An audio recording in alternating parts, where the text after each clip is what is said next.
What is going on, guys? Welcome back to Hippo Supercoach, and today we're going to be going through our top trade targets for round, I think we're heading into round 4, round 5? Round 4, I think.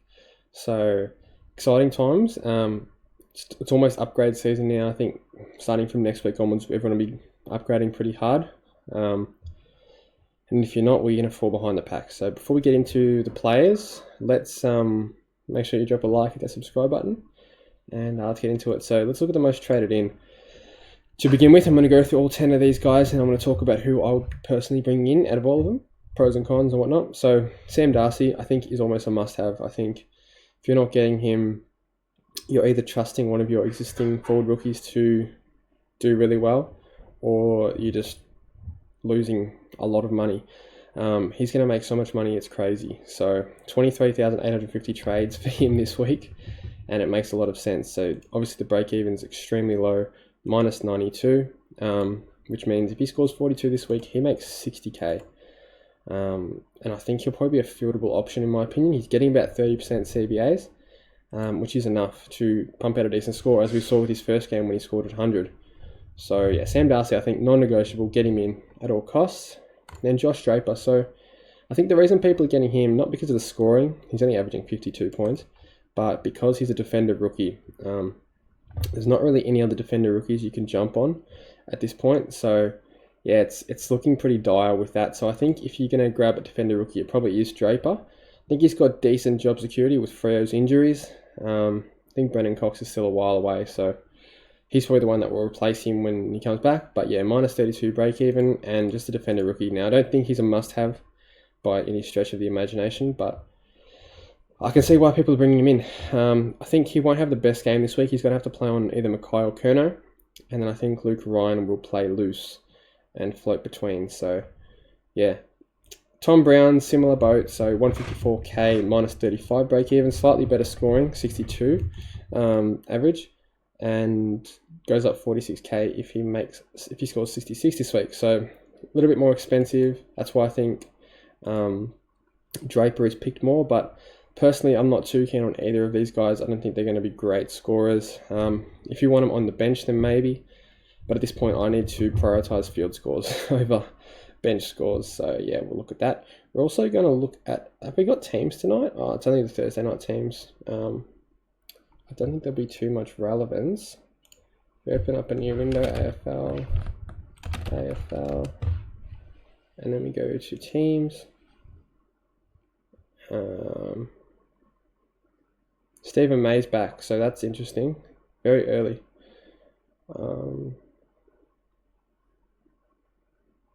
Sam Berry back in. Another interesting one. Brian. Yeah, is there anything else really to take from this? Probably not. Berry back in is interesting though. So if anyone happened to hold him, good job, I guess, because he's coming back. But yeah. Anyway, moving on. Let's go down to Tom Powell. So people are still pretty keen on Tom Powell. Minus 6 break even, so there is money to be made. But I think if you're picking him at this point, you're not picking him to make money. You're picking him more to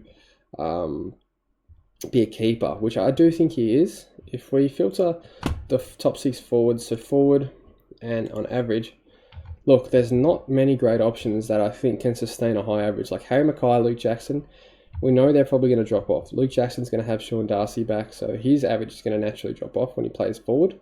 And then Harry Mackay, he can't sustain a 126 as a key forward. No one's ever done it.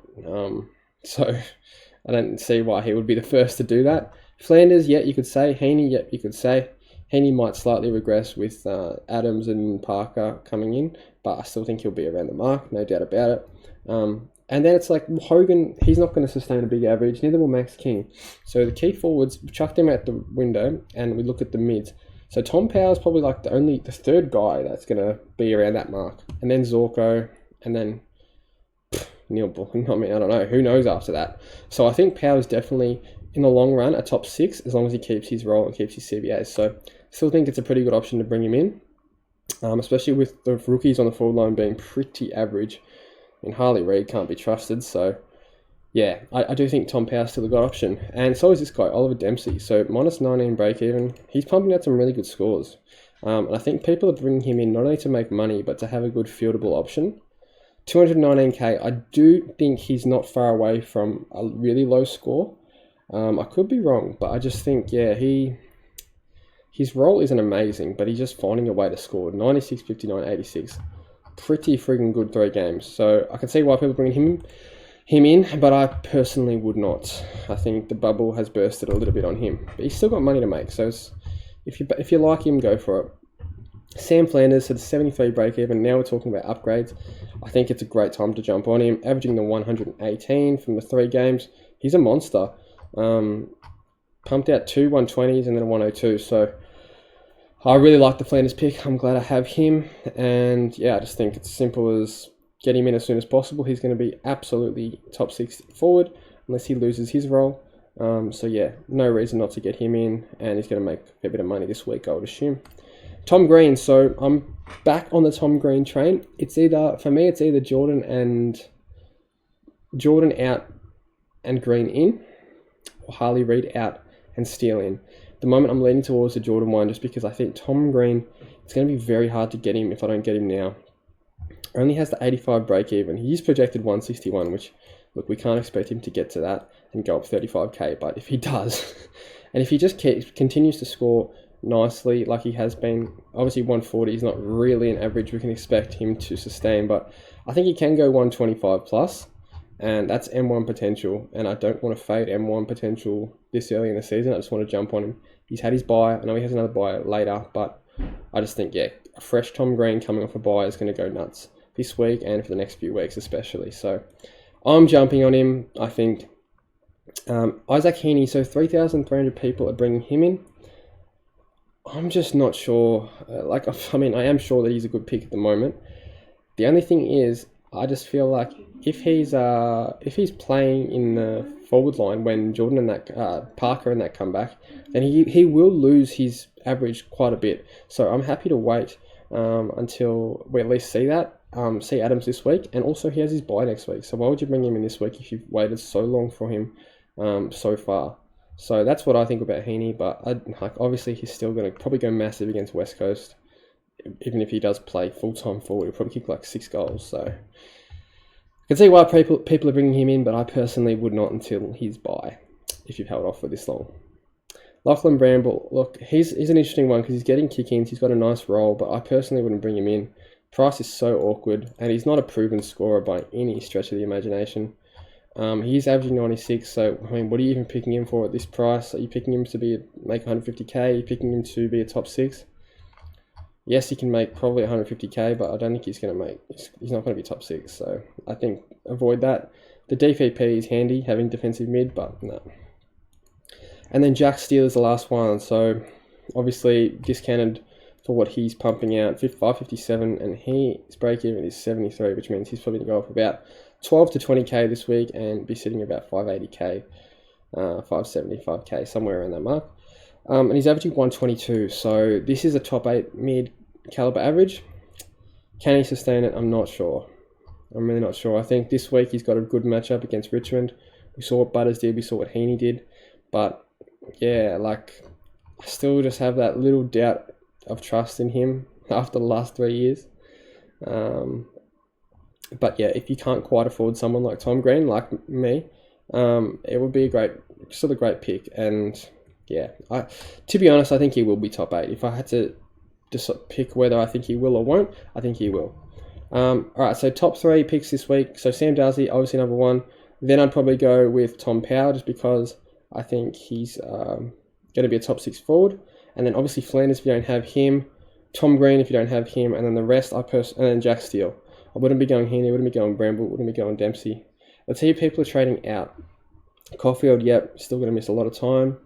Billings, yep, break-even has caught up with his average, 64, so he can go. He's made you enough money, 62k, not really, but you got to get rid of him now. James Jordan, 344k, yep, I'm one of the ones jumping off him, break-even at 44.